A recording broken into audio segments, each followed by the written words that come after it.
গতকাল ছিল বুধবার, এক রৌদ্র ঝলমলে দিন। আমরা চলে গেছিলাম কুমারটুলি। প্রথমে গিয়ে পৌঁছালাম কুমারটুলি ঘাটে। অপূর্ব সুন্দর এক ছবি যেন ফুটে উঠল। গঙ্গার মাঝে একজন নৌকায় বেয়ে চলেছে। তারপর সেই সরু গলি দিয়ে যেতে যেতে দেখতে লাগলাম শিল্পীদের অসাধারণ দুর্গা মায়ের কারুকার্য। এত বড় মাপের দুর্গা মূর্তিগুলোর মাথা যেন ছাদে ঠেকে গেছে। আচ্ছা, কোনোদিন ভেবেছেন যে কারিগরেরা কিভাবে এই 15 ফুট 16 ফুটের দুর্গামূর্তিগুলো এই সব সরু গলি দিয়ে বার করেন? এই বিষয়টা আমার কাছে অজানা থাকলেও আমি উপভোগ করতে লাগলাম তাদের সব অসাধারণ প্রতিমা। তারপর এখান থেকে চলে গেছিলাম সাগর রেস্টুরেন্টে লাঞ্চ করতে।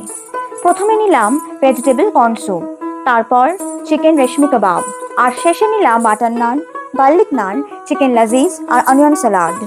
লাঞ্চ করে যখন হাঁটতে লাগলাম, নজরে এলো এই পুরনো বিনোদিনী থিয়েটার।